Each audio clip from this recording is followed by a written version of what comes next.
Everyone thought he was a lonely orphan, but his life changes when his childhood crush turns out to be a super dangerous spy and marries him. Asano was a happy young boy, but everything changed one day when his entire family got killed in a tragic car accident. He was the only one who was able to survive with scars and bandages.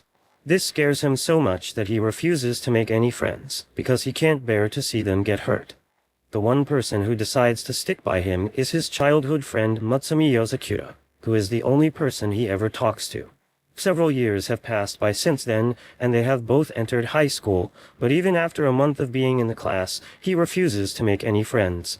A small group of 3 guys constantly ask him to hang out and to be friends, but he keeps rejecting them every single day, whereas Mutsumi has gotten friendly with everyone, and has become a high school idol who is every guy's crush.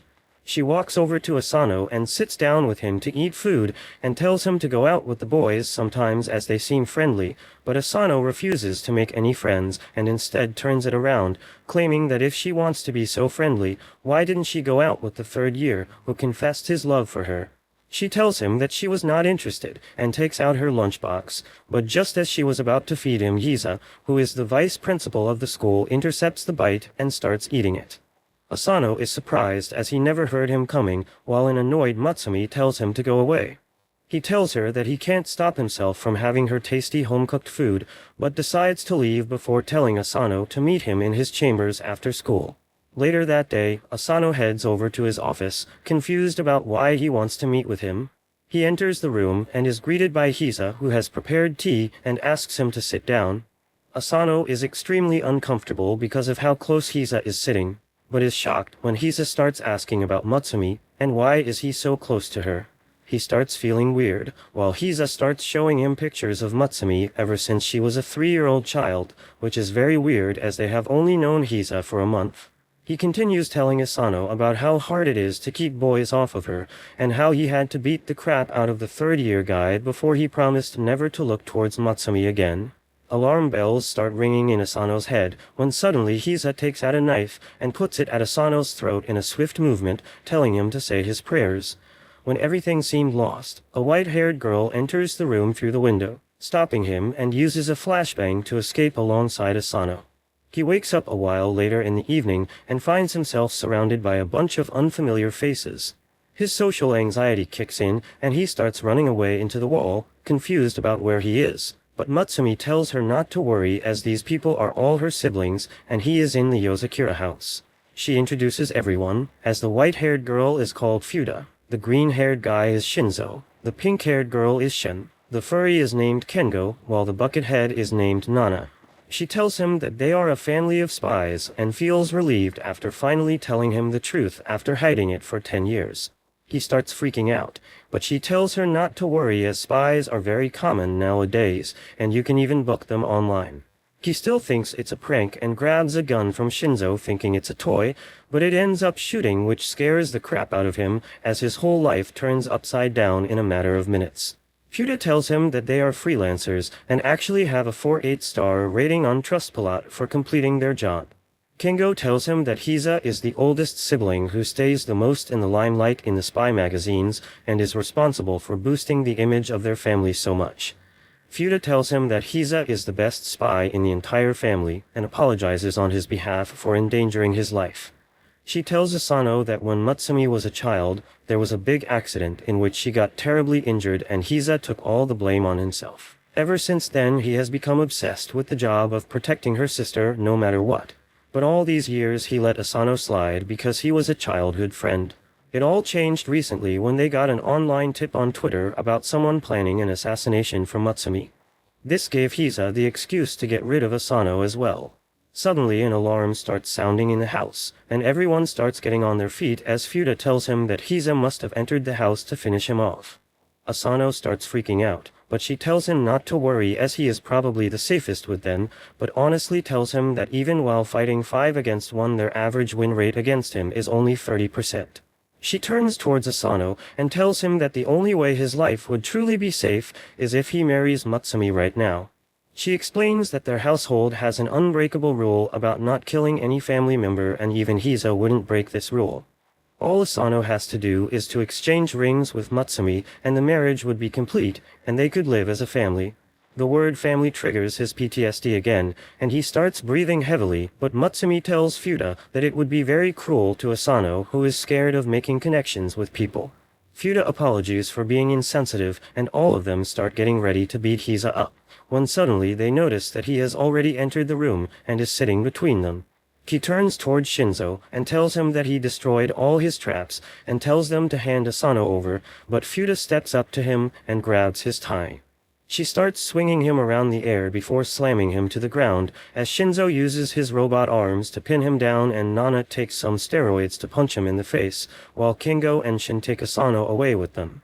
Unfortunately, Hiza is unhurt and uses his special move to blast both of them away while he stands up, telling them that they leave too many gaps in their attacks. Asano is stunned to see how strong these people are, while Futa tells them that she will buy them some time. She runs over to him as Hiza starts using his spider wire ability to block all her attacks before tying her up to the roof. Shin tells Kingo to hide Asano somewhere, while she takes out her phone and activates some drones that descend from the ceiling and starts shooting at Hiza. Meanwhile, Tengo takes them to a different room, and together with Mutsumi, they put Asano behind a hidden picture frame. A little while later, Hiza enters the room after destroying all the drones without a single scratch on his face, only to find Mutsumi and Asano together in the room. He tells her to hand the boy over, but she starts running towards him with a gun alongside their dog. But Hiza is leagues above them and ties her up with her wires before removing her mask to reveal Tengo inside. Knowing that it's of no use, even Mutsumi reveals himself wearing Asano's disguise and tells Hiza that Asano is of no danger to her, but Hiza tells him that there is only one way he won't harm Asano, and that is if she agrees to never leave her home. This catches her off guard, as Hiza starts walking towards her, telling her that she will never have friends, never have any romances, any fun, and even will lose her internet privileges, but at least this will ensure that she will stay safe forever. He hugs her as she starts crying as she knows there is no other option, but Asano, who was watching everything through a peephole, reveals himself and tells Mutsumi that she doesn't have to do this. Hiza tells him to piss off as he has no use of him anymore, but Asano shouts at Mutsumi to give her the ring as he is ready to make her his family. Mutsumi cries tears of joy as she takes out one of the rings and throws it towards Asano, who jumps forward to grab it, but to their dismay, Hiza is much faster and uses his spider wires to trap both him and the ring at the last moment. Just when Hiza thought it was finally all over, Asano shows him his tenacity and strength by powering through the wires that cut his hands to shreds, but he grabs the ring and wears it on his finger, completing the marriage and officially becoming a family member as the others watch. Mutsumi hugs him tightly, while Futa tells a distraught Hiza that now he can't hurt Asano, and will also have to train him so that he can protect Mutasumi at all times. Later that night, Asano gets up to return, and even though Futa offered to drop him back home, he refuses, and decides to head home together as he thinks Hize needs more mental support right now. He lays down on his bed, looking at his ring and thinking about the crazy day he has had before drifting into a deep sleep. The next morning he wakes up by an alarm, and the moment he turns his eyes up, he spots Hize standing on top of him with a knife in his hands. He tries to shank Asano, but he rolls away just in time to protect himself, which impresses Hize as he claims it was just a friendly test. He asks what the hell is Hize doing in his home, and he replies that this is the traditional wake-up call of the Yozakura family. Asano rightfully thinks that Hize was just trying to kill him, but Hize claims that this is all part of his training because to be a spy, he needs to sleep while basically keeping his eyes open.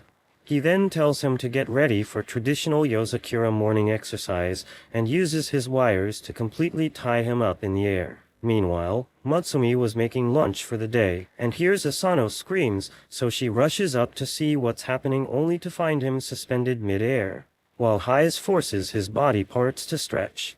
She shouts at her brother to let him down, but Hize simply looks at his watch and tells her that it's time they all left the house. He quickly grabs Mutsumi and their bags before jumping out the window as a bomb explodes inside Asano's house, blowing it to smithereens. Hize puts them down and explains that Asano's house was rigged with a bomb sometime last night. He promises to explain more about it, but tells him to get one thing in his brain, which is the main goal of the family is to protect Mutsumi at all costs. He then tells them to get inside the car, while Matsumi helps him up.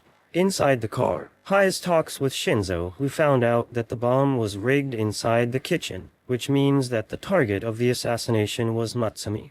Asano is very confused, but Hayes replies that information spreads very quickly in their lives, and the news about Matsumi's marriage has spread like wildfire, and almost everyone knows about it. He is still confused and asks why would they target Matsumi, and Hayes replies that the answer to that is very simple. He claims that Matsumi is the 10th head of the Yozakura family. Hayes further elaborates about their family history, and over the years they always took part in espionage because their bloodline has a special power which gives the Yozakura family children superhuman abilities. According to him, in every generation, one of the Yozakura children are born without any superhuman abilities, and those have historically always been the head of the family.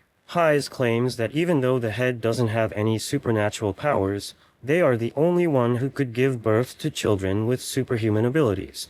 This means that without the head, the Yozakura lineage and its superhuman people will simply go extinct, and that's why Matsumi is the legitimate head of the family and the only person who can keep their bloodline alive, and gets a bit pissed off at the fact that such a loser ended up marrying her.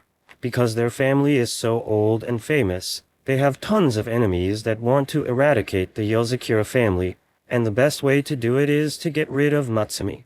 While he was saying this, a car approaches behind them, and some people load and shoot a rocket launcher at them, which the driver manages to dodge in time.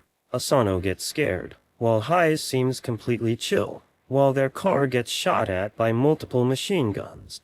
He tells him not to worry as the car is bulletproof and tells the driver to go faster. The enemies give chase and take out a heavy-powered machine gun and start shooting at the limo. While Hayes calmly drinks his tea, Matsumi tells him not to worry as their pet dog Goliath is the best driver around, which freaks him out even more, while the enemies shoot rockets at them. The sharp turns end up spilling Hayes' tea, which pisses him off, so he jumps on the roof and simply uses his wires to block all the bullets while the rocket guy shoots another RPG at him, which gets utterly destroyed by his wires. After styling on them, he throws his wires and cuts the pursuing vehicles to shred, making them explode, and comes back inside as if nothing happened. He tells him that he has married Matsumi, which means it is now his responsibility as well to protect Matsumi at any cost. He hands Asano a gun and tells him to kill anyone who he suspects and shows him the Twitter account of the person who rigged the bomb at his house. According to Hayes, he is one of the best bombers alive and is incredibly dangerous, but one flaw in him is that he is addicted to social media and basically exposes his plans himself. He tells Asano to take care of Matsumi for the entire day as he has to attend to another job, and threatens to kill him if she even gets a scratch on her. During the pee period, he ends up getting a notification on his phone as the bomber tweets that the second bomb has been set already. He looks around and spots a shadow moving through the corridors, so he immediately heads inside towards the infirmary where the nurse asks if he wants anything. So he simply moves away. Back inside the class, he watches Matsumi during the lunch break as she talks to her friends when suddenly he gets the notification that the third bomb has been placed as well. He looks around defeated and realizes how hard Matsumi's life is. While he was deep in thought, the three Gus walk up to him and offer him some chocolate, which to their surprise he readily takes and eats. This shocks them as they ask what happened to him, as he wouldn't even speak to them before. Asano totally forgot about his social anxiety, but it starts creeping back in, and he blacks out. He wakes up in the infirmary being overlooked by Matsumi, who asks whether he is fine. He thinks about how nice she is, and asks whether she is sure he is the right person for him. He claims that even after being childhood friends, he never knew about her family, or the fact that she has to fight to survive each and every day. Hearing this, Matsumi gives him a karate chop to the head, telling him that he is wrong, and that he is the one who entered such a crazy family like his, and in truth she always wanted to marry him. This relaxes him a bit when he suddenly spots a bomb placed on the ceiling of the room about to go off. The bomb explodes with a loud bang, destroying everything inside the room, But Asano manages to save Mutsumi by hiding beneath the couch. He realizes that the bomber is much smarter than they gave him credit for, and he was putting out updates on Twitter to distract Asano, and making him focus only on Mutsumi. He removes his coat and sure enough, there is a small bomb attached to his shirt about to explode. He realizes that the bomber knew Asano would stay closeby, so he used this to his advantage, and basically made a bomb out of Asano, knowing that it would definitely hit Mutsumi as well. Realizing he doesn't have much time, he decides to sacrifice himself to save Mutsumi and jumps out the window, accepting his death, but to his surprise, Hise saves him at the last moment as he hangs by the wires. Hise commends him for his actions and tells him that his job got over quickly, so he came to check on them. Asano looks at the bomb to realize that one of the wires got inside the bomb and stopped its timer, saving Asano from certain death. Hise tells Asano that they are family now and family comes first. He promises that even though he hates Asano for marrying her dear sister, he would still give his life away to make sure Asano stays safe. He pulls Asano back inside, and while playing with the bomb, he tells them that their job isn't over yet. Just then, the other siblings also arrive in the room, and Shinzo delivers a handcuffed bomber on Hise's feet. Hise ties him up with his wire alongside the bomb and throws him out into the sky, where the bomber explodes in a fantastic show of fireworks, while the Yozakura family alongside Shinzo watch it from the couch. The next morning, Asano wakes up after having a nightmare in which he watches helplessly as Mutsumi gets kidnapped.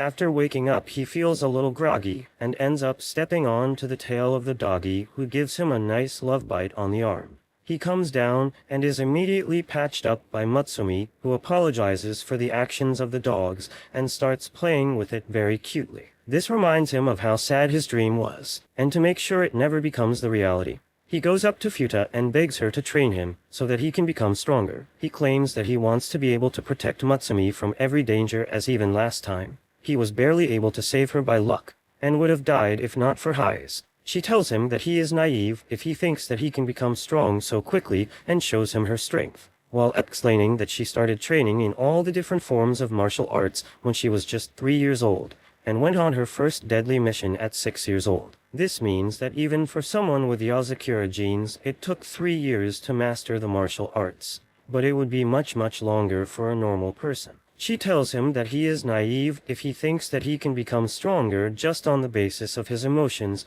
but is willing to give him a chance. She asks him whether he is willing to get into the Yozakura all-out training program, which is probably the fastest way anyone can get stronger. He gets excited, but she tells him to hold his horses, as she puts the condition that he has to stay here in the Yozakura household for a complete month, and only then his real training will start. He thinks it would be super easy as he just has to stay here, but the moment he gets up, a trapdoor activates, and he only barely manages to grab the edge as he looks down to see sharp spikes beneath. Futa comes to him and claims that she forgot to tell him, but the entire Yozakura household is rigged with deadly traps for spy training, so it's not going to be easy. But if he manages to survive, she will train him further. The next morning, he wakes up to the alarm sound of the ugliest looking bird, but because he doesn't wake up in time, a bomb ends up going off inside the room. He somehow manages to get out of the smoky room, but activates another trap as a flamethrower emerges behind him and starts burning everything in its way as he tries to run down the hall. He finally reaches the breakfast table where Mutsumi tends to his wounds, and he asks how does she manage to evade all the traps. She replies that the traps don't activate for her, which surprises him, but Shin explains that the traps are controlled by a computer, and once a person is able to dodge and disable all the traps, they get accepted as a house member by the computer, and get the privilege to activate or deactivate the traps. She further tells him that normally a person can probably clear all the traps in 2 years, which is a very long time, but before Asano could argue, he starts feeling a pain in his stomach. Futa looks at him and explains that all the food in this house is laced with a small amount of poison to build the tolerance against it, which won't kill them, but will definitely give them diarrhea. He immediately gets up and runs to the bathroom, only to see that it is completely locked and won't open unless and until he picks the locks and cracks all the codes. From that day on, Asano's hellish daily routine begins, and while everyone else in the family is able to shut the bird down before it could explode, Asano ends up falling victim to it once again. The fridge is covered with lasers, so people need to be careful, but it isn't a problem for Shin, who uses her drones to get what she needs, or Futa, who uses her superhuman speed to get her drinks, but Asano ends up triggering the trap, which reveals a bunch of machine guns that shoot immediately. To turn the TV on, he needs to use a gun and shoot the power button on the remote.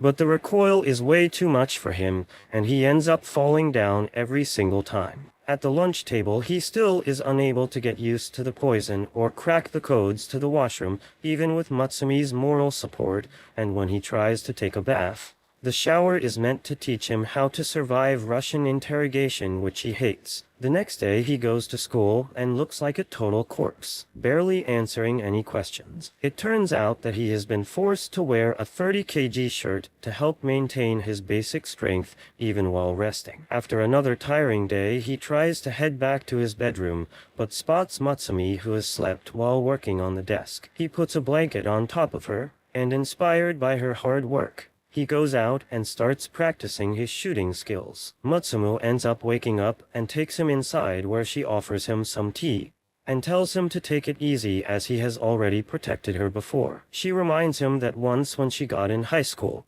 there were a bunch of bullies who were jealous of her popularity, so they tried to take her into the shed and cut her hair off. But he appeared at the last moment and took the scissors out of their hands before he began cutting his own hair. The bullies thought that he was a brain-dead psychopath and got scared away, which saved Matsumi from getting her hair chopped off. He promises her that he will get stronger and will always stay by her side, and heads back to sleep. A couple of weeks pass by, and he has learned to finally deal with the birds, shutting it off easily, and walks down to the living room by easily dodging the laser traps before he takes the pistol and shoots the power button to turn on the TV. Shinzo commends him for his skills, but Asano replies that he still can't change channels. Just then, Shin arrives inside the room and hands Shinzo the progress report of Asano ever since he came here. Later that day, the tubhead teaches him how to escape the poison gas trap, and he is even able to survive through the basic poisoned food. But when he tires the milk, he ends up getting sick again and runs off to the washroom, only to get stuck with the codes again. Suddenly, they realize that something is wrong and find him barely conscious on the floor. Futa immediately takes him to the infirmary, where they check him out, and it turns out that he got a fever because of exhaustion. She then notices something and tears off his skin, only to reveal that he was wearing a fake bodysuit, while actually he is completely battered and bruised from the training. He didn't want Matsumu to worry, that's why he asked the furry to make him a bodysuit while getting healed by the buckethead. She tells him that his results were extraordinary, and they couldn't have been achieved without training yourself to death. She tells him to chill out and hands him a book about coding. She tells him that he needs to be on bed rest till he has completely read the book, and only then he is allowed to take part in the training again. A week passes by, and finally, he is able to crack the locks of the washroom, making everyone celebrate as he has finally passed the Yozakura House member test and now is accepted by the computer. To his horror, Shinzo takes out a 100 kg shirt, claiming that they can increase the intensity now. While Shin turns the difficulty of the traps from normal to hard, he realizes that his adventures are just getting started, as he has a long way to go before he can protect himself and Matsumi from every danger.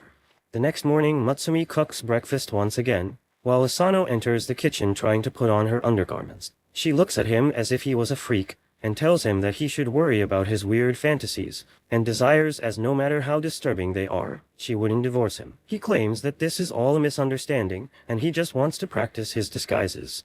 Suddenly, a beautiful blonde woman appears in the doorway, asking whether everything was all right. Asano doesn't know who she is, but Matsumi immediately recognizes that it's Kengo with his disguises. He immediately starts smothering Asano, trying to weird him out, but Matsumi tells him to knock it off and leave him alone. Just then, Haiz also appears in the kitchen and asks Matsumi for a goodbye kiss before he leaves, and this was too much, as she simply smacks both Kengo and Haiz on the head.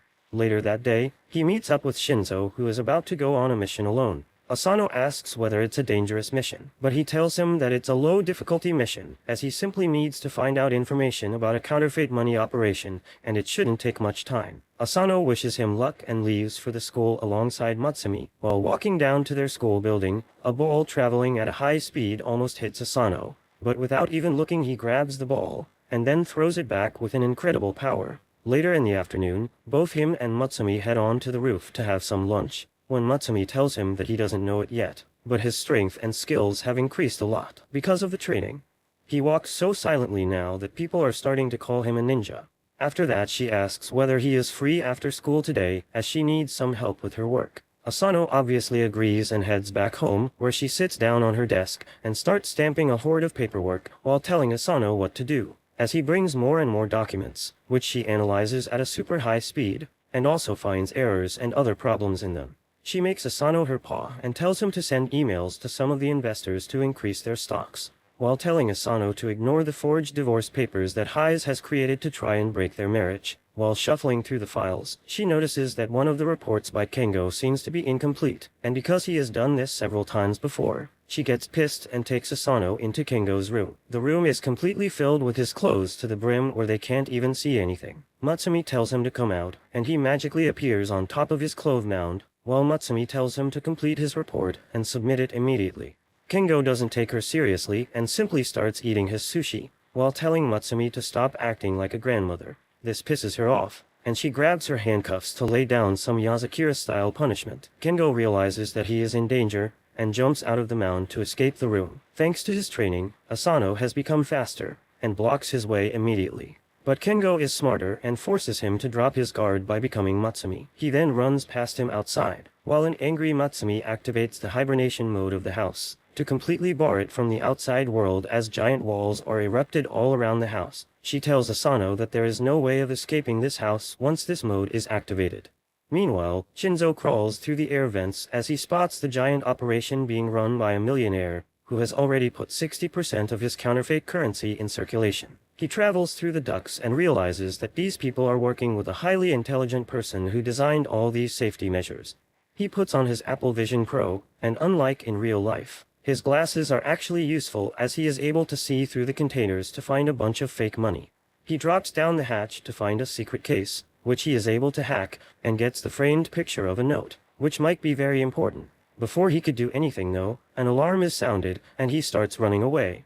Back at the Yosakura house, Matsumi starts checking all their rooms one by one. She goes into her room where she uses an infrared device to check for his signs, but doesn't find anything. Asano is awed at the amount of hobbies she has, as he looks at the painting she recently made. They then head over to Shin's room, who is busy playing a physical game which she is not very good at. They then head over to the Buckethead's room, who tells them that he will explode Kingo if he sees him. They finally head over to Heise's room, only to find the entire room covered with Matsumi's pictures. Asano wonders whether Kengo could have escaped, but Matsumi tells him that it's impossible with the house on lockdown. Suddenly, all the other siblings meet up with Matsumi and Asano, asking whether they were able to find Kengo, when suddenly Asano hears something and turns around to see Kengo's face on Mona Lisa. As it turns out that he was hiding in the picture frame, Kengo immediately runs away and around a corner, while Asano follows him, but suddenly screams as he falls down. Matsumi runs over to check on him, and finds him on the ground rubbing his head, as he claims that Kengi threw the frame at him and ran inside the cavity in the wall. Matsumi shouts loudly, claiming that he must have found a way out of the lockdown made,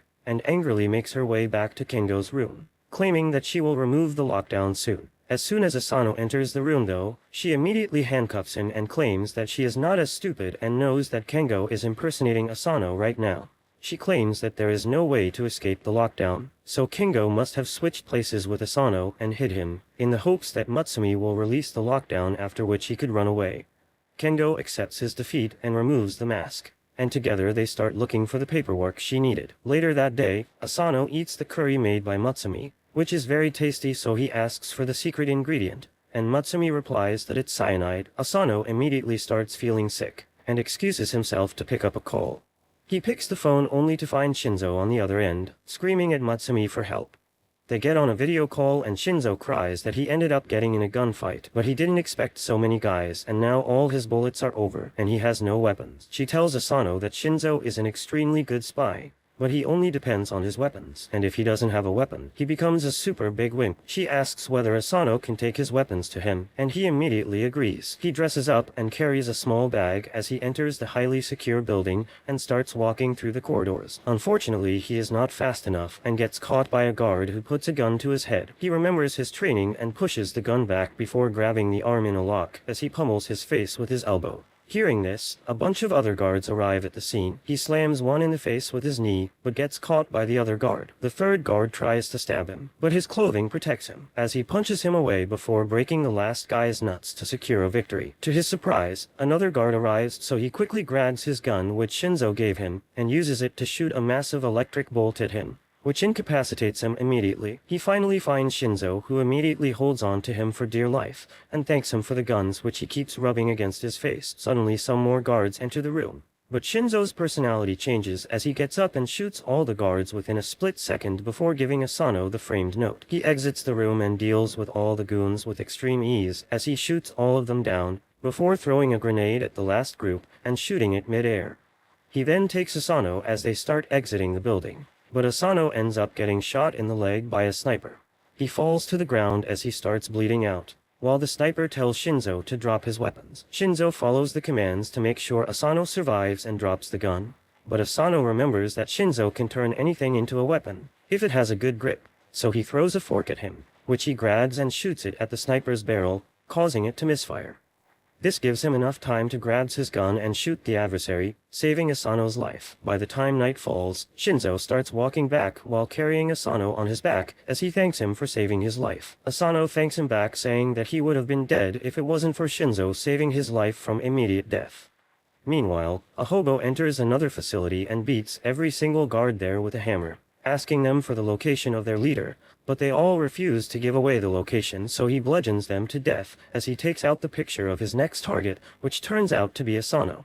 Several days have passed by since the freaky shootout incident at the factory with Shinzo. Asano's leg has healed quite a bit, and the new spy family member Asano walks down a street by the side of a lonely road. It is dark already, but he has a bright look on his face while talking to Mitsumi on his cell phone. She is telling him the backstory about a special Ferris wheel in their city. Legend has it that a long time ago, a couple had gotten into a horrible argument with each other which quickly turned into the biggest fight they had ever had. But after going on the Ferris wheel, they forgot all about their argument and fell in love again. Ever since then it has been called the matchmaking Ferris wheel. Asano giggles at the silliness of the story, and she continues to tell him that she would also like to spend a day with him there on their next day off, riding the Ferris wheel, since the rumor is that any couple that watches the sunset together from it will be happy together for a long, long time. He blushes a little as she continues talking, but her voice trails away into the background as he sees a white sedan pull up next to him on the side of the road. He watches intently as a man emerges from it. He is dressed shabbily in gray clothing and his hair covers most of his face. But Asano stands there and stares as the mysterious but scary-looking man turns around slowly and makes eye contact with him. Matsumi notices that he isn't replying to her anymore, so she calls his name. But in a serious voice he tells her he needs to hang up now and keeps the phone away. The man from the car walks in his direction and uses Asano's name to confirm his identity. Asano is a little freaked out by this stranger, knowing his name, and continues observing him as the man puts his hand in his coat and slowly pulls out a police ID card. He introduces himself as Hodo and says that he is a police officer from the Koizumi precinct. Without any further explanation, he asks Asano if he would mind coming with him to the police station for an interrogation. Without much choice to refuse, Asano complies with him and goes to the police station, where he is taken into a dark interrogation room with only one small light bulb providing light. Without wasting any time, Hodo pulls out a laptop and shows him a photo that was found on the dark web. It showed Asano from the fights that happened a couple of days ago. Seeing the photo, he is shaken to the core and his face goes completely pale as he realizes the photo is available for anyone on the internet to see. The Yazakura siblings had assured him that they are very careful in covering up all the secret activities and missions that they engage in.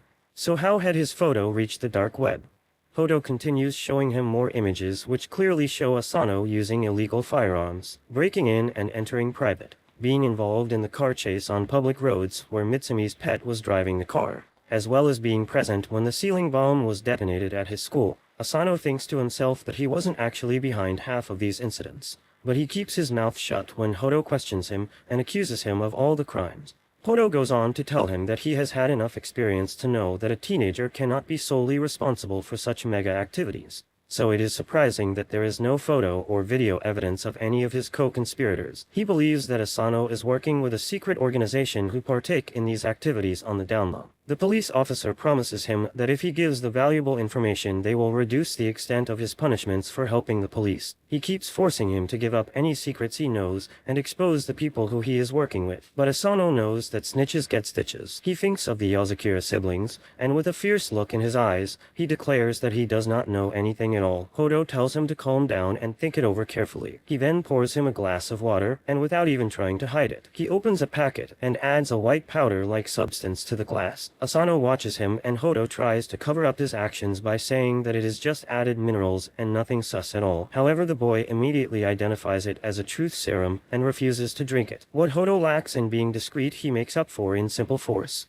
And before Asano has the chance to react, he grabs his face and pours the liquid down his throat. Thankfully, after having trained with the spy family, he is able to pull out the liquid into one giant bubble and spit it out of his mouth. When Hodo sees that the truth serum does not work, he directly resorts to violence by pulling out a hammer and smashing the table. Asano's reflexes kick in, and he is able to quickly move out of the way and falls onto a bag nearby. He sees a red liquid flowing out of it and assumes it is blood as Hodo confirms his fear and tells him that is a drug dealer who he recently unalived. He goes after him again and pins him to a wall with the hammer still in one hand. After giving him one more chance to give up some information, he begins to bring his hand down to bash up Asano, but Asano pulls away his hand and the wall gets smashed instead.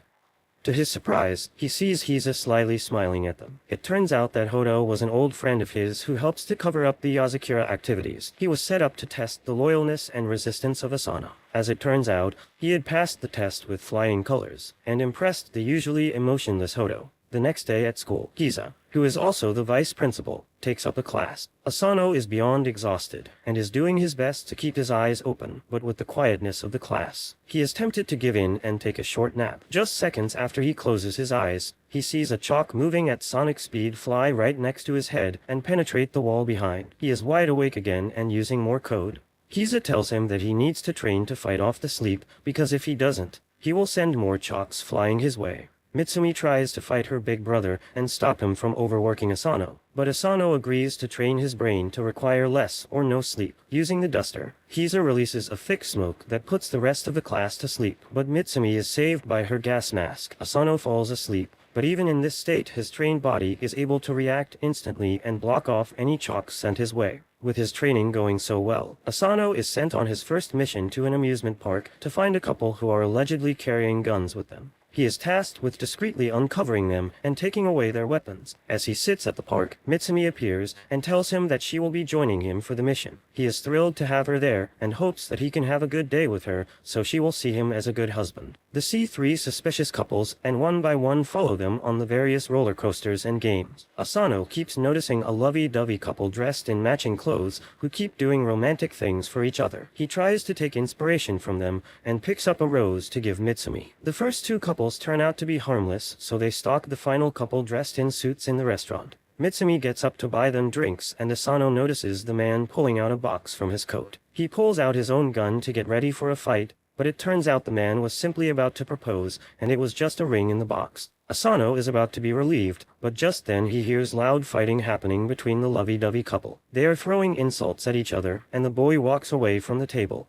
However, in a shocking turn of events, the girl pulls out a gun and aims it at the boy. He pulls and Uno reverse and takes out a gun to aim at her. The restaurant descends into panic and people begin rushing out the door, which Mitsumi also gets trapped in. The psychotic couple opens fire at each other, sending bullets all over the place. Asano ducks under a table to protect a boy there. He draws his gun and swiftly disarms the psycho couple with just 2 of his bullets. They are taken away by the police, and the day is sort of saved by Asano. To end their time at the amusement park, Asano and Mitsumi go on the matchmaker Ferris wheel together, where he gives her the rose which was slightly damaged in the shootout. She blushes and takes it as the Ferris wheel rises to show the beautiful sunset. If the legend is true, they might be lucky enough to make it as a happy couple for the long run. A couple days pass by, and it turns out that some person has been trying to hack into the household files about all the members of the family for the past 4 days, and Shin has been trying to repel the cyber attack without sleeping for even a little bit. After a while, she is finally able to trap the hacker into a reverse hacking procedure. But the hacker uses the age-old trusted method of pulling the cord out to protect herself. Shin thinks that she has finally defeated the hacker. But it turns out that the hacker seems to have gotten most of the files about Asano anyways. Shin finally takes a break and goes out of her room only to find Asano and Matsumi getting ready for school. She tells them about how some hacker was trying again and again to get Asano's files, but she thinks that she was able to save it and has updated the system. Asano doesn't like the sound of it, as he thinks that trouble might be coming his way, but doesn't think much about it. Later they move out of the house on their way to school, when suddenly Asano senses something wrong and pushes Matsumi behind her, just in time to dodge some very sharp needles that hit the ground. He spots a slender figure behind the pole, and decides to make a run for it alongside Matsumi. He tries to run through random alleyways, but can't seem to shake the attacker off, which forces him to face her. He gets ready with his stun gun as he looks down the alleyway, but the attack comes from above, which he is somehow able to block and pushes the girl away. The attacker seems to be excited at the fact that Asano is so powerful, and tells him that she loves him and wants to kill him. Matsumi suddenly realizes who she is, and tells Asano that this spy's name is Kiri, who carries a bunch of needles around with her, and is known as the Manhunter. According to her, this woman stalks the men she ends up getting infatuated with, and follows them after finally killing them with her needles. This seems to annoy the girl, who tells Matsumi to never call her something vulgar like a manhunter ever again, or she will stab her in the eye. The girl seems to be swooning over Asano, as she claims that she saw him for the first time on a video in dark web, and ever since that day she has been completely smitten by him. She tells him that he is pretty famous in the underworld right now, as she pulls out a poster with the picture of Asano claiming that he has a $100,000 bounty on his head right now. She claims that this worries her, as she suddenly throws some needles in the air, and a guy falls from above with a gun in his hand. She claims that a lot of people are after Asano right now to claim the bounty, but she isn't after the money and only wants to kill him for love. She tells him that she knows everything about him, like he never walks through a garden even in a mission, always tries to repair any damages, and even pays for the ticket before riding it when on a mission. Even Matsumi agrees that this is pretty wonderful, while Kiri tells Asano to start living with her forever. He calmly backs off and tells her that he can't do that because he is married to Matsumi and will never leave her side. Kiri starts crying at this, claiming that Matsumi is just an ugly thought, and she must have brainwashed Asano into staying with her. This pisses him off, but he keeps his mouth shut as she tells them that she wants to kill Matsumi and take Asano away.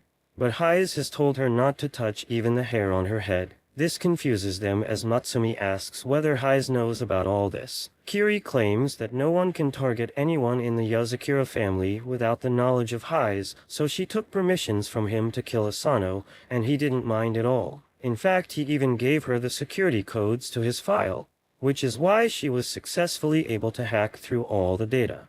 She then swirls around and showers them with needles, but they all land around them as she shows how capable she is with her weapons before telling Asano that she will see him soon, as she jumps over the body of the attacker and walks away. Later in the class, the teacher announces the arrival of a new transfer student that turns out to be none other than Kiri. She gives a very warm greeting, and the guys already start simping for her. The teacher asks her to sit beside Asano, which scares him, and just as she was running over to the seat, she intentionally falls over and shoots a needle at him, which barely misses him as he uses a notebook to block the hit. Ever since then, his days became a game of trying to dodge the needles and make sure he stays alive. Kiri covers his entire seat with poisonous needles, puts a needle in her pencil. This all becomes a habit to him, and while eating lunch with Matsumi, he dodges all of them without even looking. Even after all this, the entire cat and mouse game starts getting to both of them as they get tired of all this. Kiri cries on the desk as Asano blocks another one of her attacks, so out of frustration, she throws a lot of her needles in the air that get stuck in all the classmates, knocking them out. She tells him that this technique allows her to control anyone, and she commands the entire class to subdue Asano. He doesn't want to hurt random innocent people and ends up getting captured while Kiri gets ready to finish the job. Thankfully, at the last moment, Matsumi intervenes and tells the stalker to knock it off. But before they could talk, the window opens and the assailant who Kiri knocked out before jumps in with a handgun and fires a shot at Kiri. Thankfully, Matsumi pushes her out of the way but ends up getting grazed by the bullet herself. This pisses Asano off, who pushes everyone from top of him and shoots a stunning bullet at the attacker, quickly dispatching him as he runs to check on Matsumi. Kiri seems to be confused at Matsumi for trying to save her, but she replies that she is glad that someone apart from her is able to see how great Asano is, and this makes her really happy. Soon she becomes inseparable from Matsumi and makes her new goal to kill Asano so she can have Matsumi all for herself. This bothers him, but Matsumi tells him to think of her as a little sister and nothing else. A couple days later, Shin ends up calling Asano in her room and claims that she wants to play some games with him, which will also be a part of his training. Matsumi tells him that Shin takes her games very seriously, and last time when Shinzo tried to play with her, he had to stay up 3 nights in a row before he simply got knocked out. Asano starts playing the game where Shin takes the lead and starts destroying the enemies, while Asano gets the hang of it. Soon they get to the final boss, which turns out to be a steam engine which needs to be stopped. They mash the keys as hard as possible, and soon are able to clear the level as the engine stops. Suddenly the news comes up and a reporter exclaims that a train that was hijacked by some people containing hundreds of innocent lives just got stopped all by itself, and all the hijackers were found unconscious. This makes him realize that Shin simply converts real-life missions into games where there is no extra lives and no retries. This ups the pressure a little bit as they head off for the next mission, which turns out to be even more dangerous as a group of terrorists have taken a helicopter with the intent to 911 it into the nuclear power plant and create another Chernobyl. She tells him to try his very best as she starts maneuvering through the complex landscapes and attacks the enemies. Meanwhile, Asano is unable to find a way to move through the obstacles and keeps getting stuck to a point where he ends up glitching out and starts phasing through walls and doing all kinds of weird stuff. Shin ignores all this and starts making her way up to the final boss, and after jumping in the air, she delivers the killing blow to the boss, illuminating it entirely. Surprisingly, the match isn't over yet, as the terrorists had a plan B, and they initiate hundreds of drones all at once to destroy the power plant. Even Shin thinks that this might be out of their hands, but Asano uses his craftiness and revives the boss with a potion before using it to kill the hordes of enemies. They also get aided by Kiri, who joined from her own computer, and together they destroy all the drones, winning the game and stopping the terrorist attacks. Shin, however, is not pleased at the fact that Asano was taking advantage of glitches, so she forces him to play with her for 2 nights straight, after which he gets knocked out as well. Wondering what his next mission will be, a couple days pass by, and one morning, while Asano was doing his GigaChad training, as he did weighted push-ups with 500 kgs on his back, he gets a call from Nanao, who claims that he needs help. Asano asks what's up, and Nanao claims that he is currently on a top-secret undercover mission in an evil lab where scientists are trying to make bioweapons. He claims that they have already created a pill which, if explodes, can instantly kill everyone outside in a 10 km area. This is all pretty serious for Asano, but Nanao talks about it as if it's an everyday matter. He tells Asano that he used his chemicals to make the entire lab sleep, but he doesn't think it would be safe for him to bring the potent bioweapon outside. So instead he decides to gulp it down like a champ and claims that a human body has a lot of natural defenses, and his body especially is very good at dealing with things like this, and will probably easily neutralize it. The only downside to that is that he immediately starts feeling very sleepy and starts acting like a drunkard. He tells Asano that he needs him to come and fetch him from this secret lab, as he can't let the scientists and the security find him while he is sleeping. Asano immediately asks him about his location, but he only provides him with a half-assed location before falling asleep. Asano gets worried and immediately dresses up before leaving for the lab location. He somehow manages to get inside the general location of the lab, but he finds it a bit weird because this all seems way too easy till now and he has seen no one. He turns around the corner and finds a bunch of guards just unconscious on the floor while he moves through the area with his gun pointed ahead. He ranks whether this is all Nanao's doing, but he doesn't think that this is the way Nanao does his job. He moves through the area when suddenly he hears a guard, but before he could deal with him, a weighted chain strikes the guard and knocks him out. Immediately 2 young men come out of the shadows who seem to know Asano as they ask whether he is also here on a mission. The green-haired guy named Sui walks up to Asano and introduces his yellow-haired friend as Oga and claims that they both work for a government intelligence unit. Asano remembers hearing about these government spies who are supposed to be top class in their jobs, unlike many of the freelance spy groups. Sui claims that they were sent to neutralize the lab and asks Oga whether he can hear anything. Oga seems to have superb hearing as he immediately senses the enemy. Sui starts walking ahead wishing Asano good luck for his mission, but Oga has other plans as he grabs Asano, claiming that they could need some allies. Asano doesn't know how to feel about this makeshift alliance, but he at least knows that they are not his enemies as they breeze through the guards, dispatching them with exceeding ease. They finally make their way through the inner lab and Asano immediately enters to find Nanao laying on the ground. He checks on him to find out that he is still alive, but seems to be in a bad condition when suddenly the chain flies towards Nanao. Thankfully, Asano instantly swats it away with his knife, which breaks on impact and also hurts his arm. He asks what's wrong with them, but Sui replies that they are sent here to neutralize the lab and have eavesdropped of his conversation with Nanao, which gave them the information that he has ingested the bioweapon, which makes him a threat itself who needs to be dealt with. Asano walks up in front of Nanao and claims that they will have to go through him first as he takes out his stun gun, while Oga tells him not to do it. Sui, however, is not this generous and uses the special thunder breathing that Zenitsu taught him to move through Asano with surprising speed as he slices through his gun and his body. Asano falls down to the ground as he starts bleeding profusely.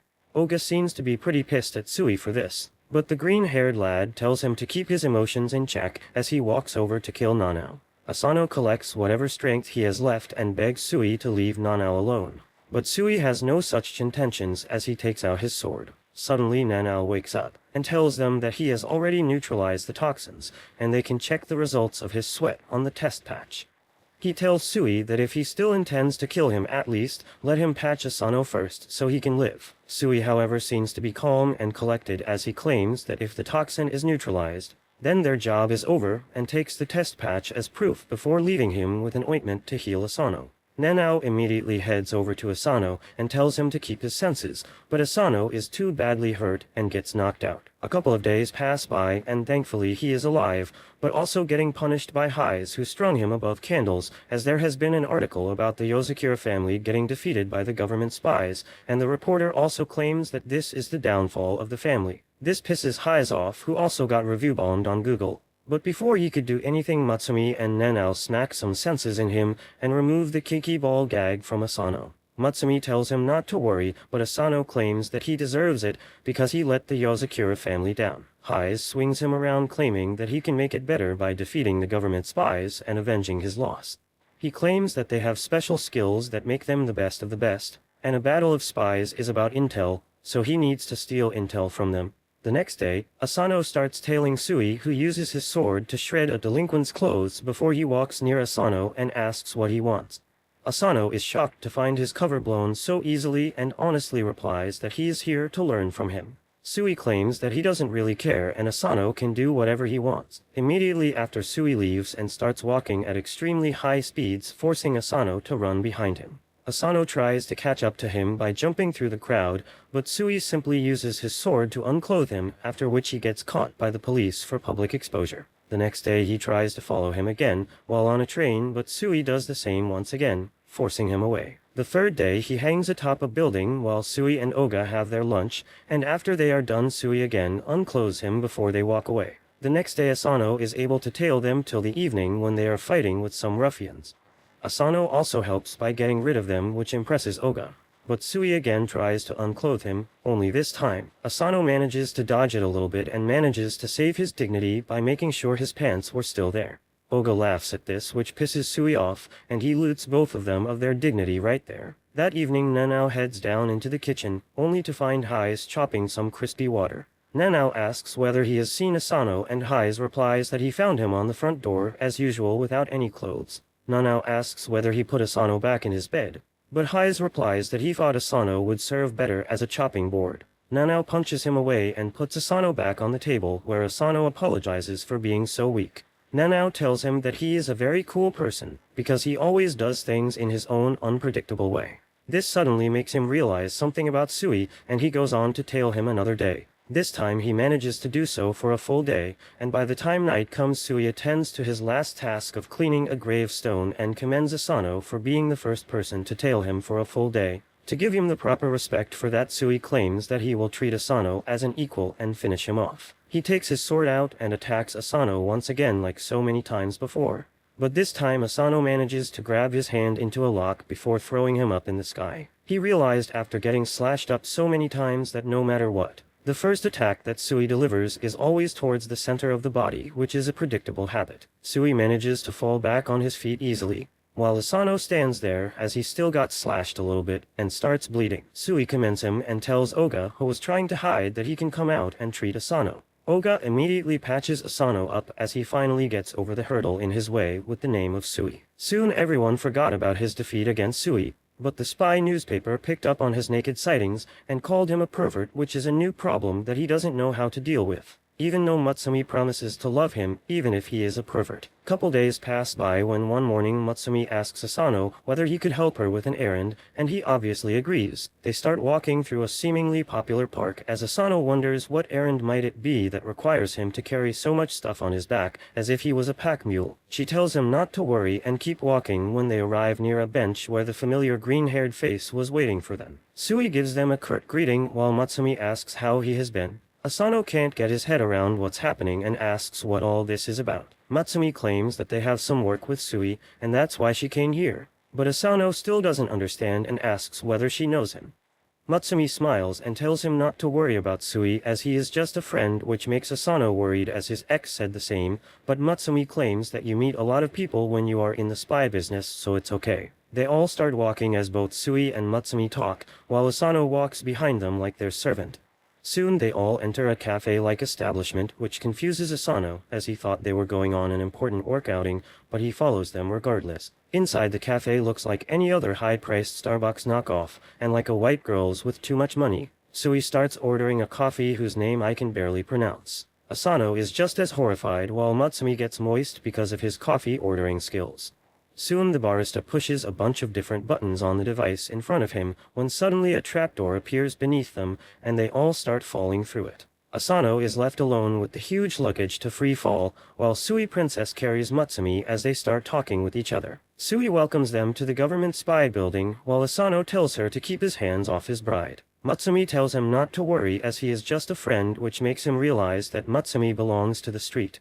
Sui produces a cup of tea from his ass, and they both start drinking while he tells Asano to keep his eyes peeled forward as this might get dangerous. Suddenly an arrow whizzes past his forehead, which is followed by a bunch of more arrows and darts, some spikes and even high-powered lasers. Sui claims that this is designed to be a prevention measure against infiltrators as well as basic training. Sui calmly and elegantly wards off all the arrow and darts with his sword, while Asano tries to jump and dodge anything he possibly can. Soon Sui elegantly lands on his feet with Matsumi, while Asano falls face forward on the ground. Sui immediately tells him that he should move away as a huge metal ball almost falls on top of him. But at the last moment a woman intervenes and punches the ball into a million different pieces as Asano watches her in awe and disbelief as she asks whether someone as weak as Asano can actually protect Matsumi. They all sit down, and it turns out that the entire bag that he was carrying was filled with sweets as they wanted to have a tea party here. The woman eats an entire cake while Sui takes small bites, but Asano is still not completely normalized as he watches them, unable to understand what's happening. Matsumi finally explains that the woman is named Rin, and she is the classmate of Hai's, but they never liked each other and were always at odds. The one thing that they both seem to share, however, is their love for Matsumi as she starts coddling her before moving over to Asano, claiming that she wanted her married to a strong man who could protect her without fail. She tells him that Sui explained their encounter and called him a turd face, but Sui corrects that he called Asano a dirtbag who is extremely weak for a spy. Matsumi, however, comes for his defense and tells Rin that even if he might not be as experienced, his soul and will is just as strong as Hai's. Before they could do anything else, though, the walls start shaking and break from one side entirely, and from the fallen debris and dust, Hai's walks with his suit, angry at them for stealing Matsumi away without his permission. Rin steps up and starts walking towards him, as she tells him to come later as they are having a tea party, but Hayes has heard enough and tries to slash her with his wires. Fortunately for Rin, she is strong enough that a single punch of hers completely demolishes his wires, but they are both hell-bent on fighting each other. They get ready and the fight starts as they start trying to attack, block and counterattack all at the same time with such quickness that Asano could barely see their hands moving, just by the intensity of the fight. The entire facility starts breaking down, and a red alert is alarmed for the employees to immediately evacuate the area. Matsumi tells Asano that it happens every single time, which shocks Asano, while Sui tells them to stay back as he will try to break their fight off. He jumps in with surprising quickness with his sword drawn, but he is no match against these monsters who immediately use their abilities to swat them away as they continue their fight. Suddenly Matsumi jumps ahead and stands in between them, forcing them to stop. But it is too late as both Hayes and Rin realize that they can't stop their attacks at this point, which will hit Matsumi. Thankfully, Asano comes in clutch and shoves her head down at the very last moment, getting hit in the face by both the punches himself that knock him down into Matsumi's arms. Everything goes silent as Matsumi speaks up very calmly and tells both of them that if they don't stop their fight right this instant, she will never talk to either of them again. This immediately brings them in line. But Hayes is so scared that he ends up getting knocked out cold while Rin falls to the ground and apologizes to her. She then looks at Asano and commends him for taking that attack, while Matsumi smiles, claiming that he is strong, even if he doesn't look that way. A little while later, when he comes back to his senses, Rin tells him that she has a job for him as she wants him to do some undercover investigation against one of the most prominent politicians. While Matsumi ties Hayes up, Rin explains that the name of the politician is Kiro, and he has a lot of swing in the public right now, and will probably win the next election. This wouldn't have been an issue, but it turns out that this man is truly evil, as everyone thinks he is just a quirky politician who wears weird clothes and dances in his rallies. But he has top-class spies working for him named Red, Blue, and Yellow, who are basically his sword, and they go out to extort, bribe, and even murder the opposition for him. The government spies have been trying to find more info about him for a while, but all they found was a very small bomb which was probably bought from outside the country in order to assassinate the opposition leaders. They figured out who was the seller of the bomb, but when they interrogate him, he simply provided the video of his anonymous buyer. Asano watches the video in surprise as it's clearly the politician, but Rin tells him that it's not enough evidence to incarcerate him. He asks why is he being chosen, and she replies that they have been spying on him for a while, and he now has his guard against the government spies. But he might not be expecting an outside spy who recently joined one of the freelancing families. She tells him that they will need to change his looks a little bit, and immediately Sui chops his hairs off, while Matsumi colors it black and makes him wear a secretary uniform. He looks at himself, horrified to find himself as a crossdresser who catfishes people. Rin tells him that Kiro has recently posted an advertisement for a secretary with the same features, and he will definitely hire him. The plan works, and at the very next public appearance, he introduces Asano in front of everyone as his new personal secretary. They all keep dancing as loud music plays behind, when suddenly a bunch of protesters move on stage and start shouting that Kiro is nothing but a tyrant, and if left unchecked, he will become a dictator. After that, everything went to shit as scuffles started breaking out and chaos ensued. During that time, one of the huge woofers ended up getting knocked over and were about to fall on top of one of the protesters. But to everyone's surprise, Kiro runs ahead and takes the damage while saving the protester. He claims that the public is everything for him, and he wants people to come up with arguments against him, as that is the only way he could better himself and his party. This touches the heart of the protester, and they shake hands as everyone around cheers on for him. Soon an ambulance is called, and the bloody-faced Kiro is placed on a stretcher. He tells Asano to head back to the office while he gets inside the ambulance alongside the spies. The moment he was out of view, he takes out his bandages and celebrates his little media stunt, which is already going viral on the internet. He praises Red for placing the woofer at the perfect position to fall and asks Blue about the statistics and public perception, only to find out that people seem to like him more after his staged heroic deed. Unbeknownst to them, Asano was listening to everything as he snuck inside and decides to start looking for his actual illegal activities. He searched through his document and everything present in their office, and was practically with them all the time, but still he wasn't able to find even a single piece of document that was illegal. Surprisingly enough, they kept continuing their illegal activities throughout their election campaign with superb coordination. But Asano can't understand how, as they never make any plans or talk about anything illegal. All they do is dance around all day and make his life miserable. Suddenly, he remembers their dance and the patterns in their rhythm. The realization dawns upon him that all this while they were making plans right in front of him through the use of Morse code, but he never caught on to that. Suddenly, he starts listening to their code and finds out that they are planning to plant a bomb inside tomorrow's conference where the current prime minister would be. They plan on committing this terrorist act tomorrow while he was still there so that it would all look like it was done by an outside entity. He planned on faking some injuries on himself and then making a declaration about how he will save the country and take revenge on the terrorists. Asano hears all this, and the next day when everything falls in place, Kiro tries to blow up the bomb, but to his surprise, nothing happens inside. Instead, a bomb goes out in the fountain, as Asano was unable to neutralize it, so he threw it outside. To his shock, Kiro seems to know about this, as he brazenly takes out his gun and shoots Asano in the hand,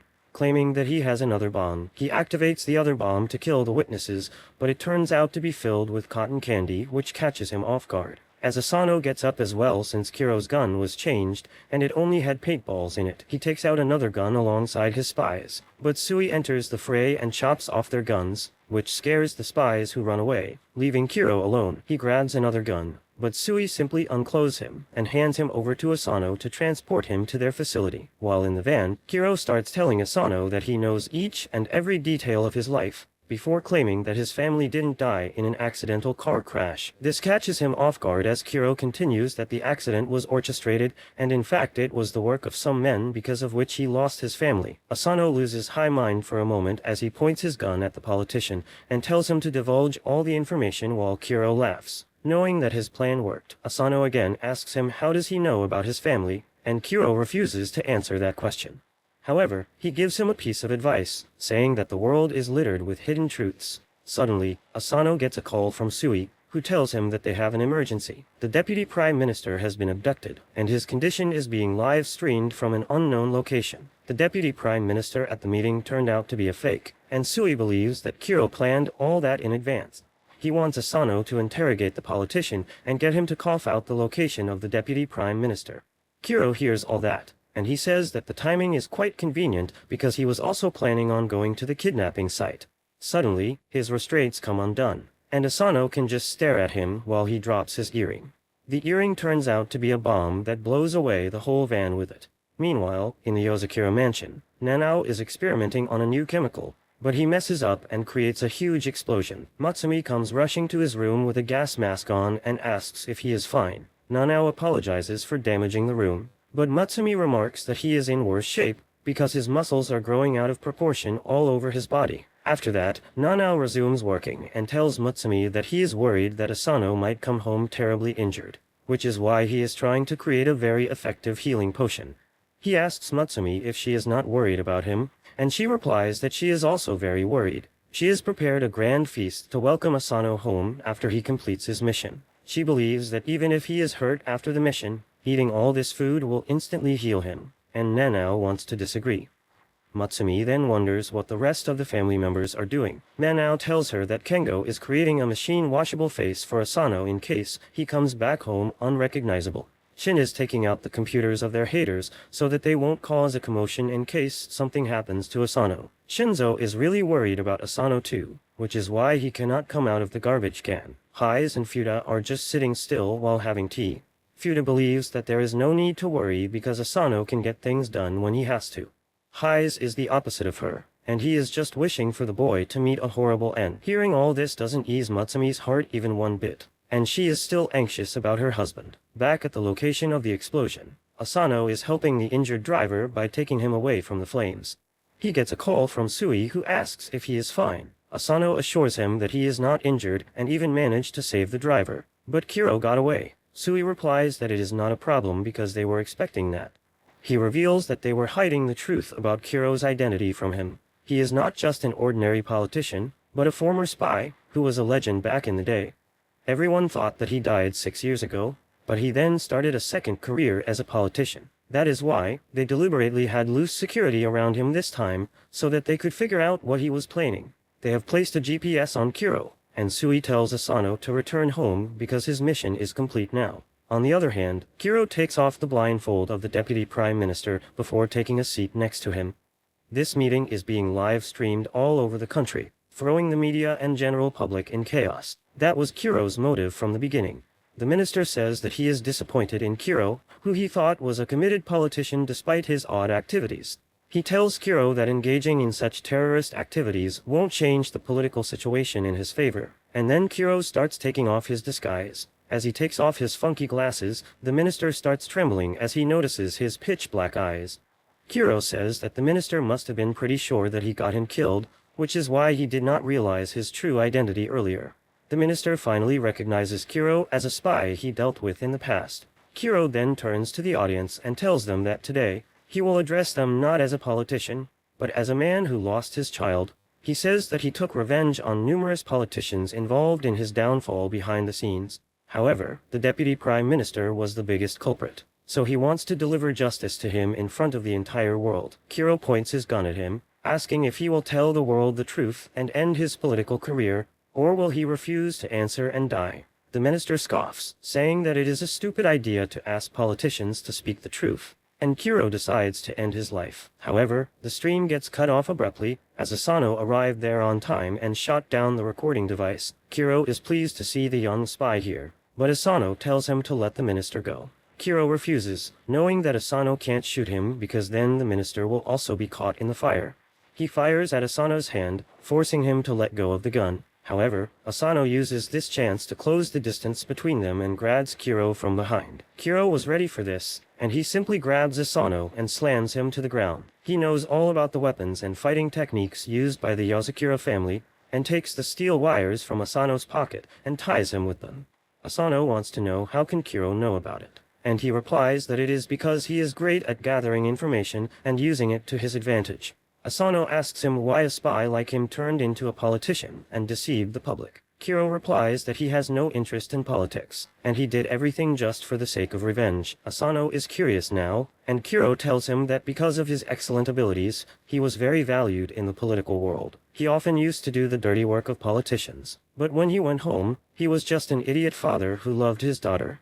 He put on the funky wig and glasses to entertain his daughter on her birthday, and she just laughed at him trying to act like that. She told him that if he wanted to surprise her, he should have not sent the gift in advance. Kuro didn't know what she was talking about, and the girl pointed at a box in the corner that suddenly exploded, taking their entire house with it. Kuro lost his daughter because of the explosion, and he could only cry for her. He realized that his masters had decided to dispose of him now that he had done everything for them. In that moment, he swore to get revenge on them and let them feel the same pain he had felt. That is why he faked his own death and became a politician to get revenge. Kuro claims that once he became a politician, it was quite easy to use his achievements and reel in his targets close and kill them. Kuro points his gun at the minister, saying that he is the last one left now. Asano suddenly lunges towards him, but Kuro's 3 spy guards come there out of nowhere and stop him. Kuro tells Asano that he can't win against them by himself. He adds that since Asano is also someone who has lost his dear family, he does not want to hurt him. Instead, he proposes to tell him everything he knows about his family's death if he steps back now. Asano is tempted, but he tells Kuro that he wants to know about his family, but not if it means someone else has to die. Just then, Sui arrives there, and before anyone can even realize it, he has cut a huge hole in the floor. The 3 lackeys and Sui fall through the hole, and he asks Asano to deal with Kuro and rescue the minister. Asano attacks Kuro, who easily blocks his knife that has poison inside it. He knows about it, and stabs Asano with the knife, causing his muscles to go lax, and he cannot fight back. Kuro hits him away, and Asano lies on the floor bleeding. He tries getting up again, but Kuro tells him that it is of no use. On the other hand, the 3 spies ask Sui if he really thinks that he can defeat them. They show their special abilities. Red specializes in using fire, blue in using high-pressure water that can cut through anything, and yellow in electricity that can fry any computer and any brain. They act like Power Rangers, saying that together they are unbeatable. Sui is impressed by their confidence, and he decides to reveal his trick to them too. He tells them how his trick allows him to move really fast and silently, which is greatly helpful in battle. The 3 spy brothers combine their powers and send a giant elemental ball towards Sui, who uses a special Demon Slayer type move to slash through it in one go. He even defeats the 3 brothers in the same move, and then decides to back up Asano. However, he suddenly feels a presence behind him and swings his sword at it instinctively. There is nothing there, but Sui is sure that someone very powerful was there just a moment ago. Back on top, Asano gets up somehow, and Kuro talks to him about how the pain of losing one's family never truly goes away. He tells the boy that he cannot change anything about his life or his current situation. Asano admits that he is right, but then he remembers one day when he went to pay respect to his parents' grave. Matsumi was praying by his side, and that gave him a lot of strength. With that in mind, Asano charges towards Kuro, who is confident that he knows about all the techniques or weapons he can use. However, just as Asano reaches him, he uses the silent stepping technique of Sui and appears behind Kuro before he can even realize it. Kuro wonders how Asano knows about it. It turns out that Hayes had already warned Asano about the dangers of fighting a pro, because they would always know everything about him. However, that feeling of having all the knowledge can be efficiently used against the pros, because then they lose their ability to deal with the unexpected. He had told Asano that he doesn't even need a perfect or refined technique to take a pro by surprise, because anything that surprises the opponent will work. Asano reaches behind Kuro and grabs his arm, cracking open the antidote to the poison hidden in his teeth. Kuro tries stabbing him with a knife again, but he blocks the attack with a hard synthetic skin on his arms. Kuro loses the knife and pulls out his gun, but Asano is already too close to him to let him take a shot. He pushes his hand back and then jams the gun with a slime. Kuro pulls out his second gun, but Asano chops it using the steel spider wire and then pins him to the ground. Kuro realizes that his excellence in gathering information turned out to be his downfall. He praises Asano, saying that he will become a great spy one day. Until then, he must keep moving forward, out of respect for his actions and determinations. Kuro decides to share all his information with him. He grabs Asano's hand and puts something there, but before he can tell him about his family, he is shot in his neck. Asano is stunned because he didn't even hear a gunshot, and there should be no one behind him to take the shot. With his last breath, Kuro tells Asano to keep moving forward and then loses his consciousness forever. So he comes there just then and realizes that another assassin must have silenced Kuro. He tells Asano to be proud that he completed his mission against a much more experienced spy. However, he can only look at the paper slip that Kuro left him. Turns out that the paper had a map which pointed to the location where Kuro had buried his daughter. Asano goes to her grave to pay respects to her as per Kuro's last wish. After that, he puts his hand in a tiny hole in the tree and takes out a box that contains the information he is looking for. Later, Asano returns home, where his family is eagerly waiting for him. Matsumi runs to hug him, and everyone tells him that he did a great job. While there seems to be something bothering him, Asano can smile when he is with them. If you liked this video, make sure to subscribe for part 10, and make sure to check out this brand new anime about a failed hero who turns into a monster after getting attacked by a parasite but pretends to be normal.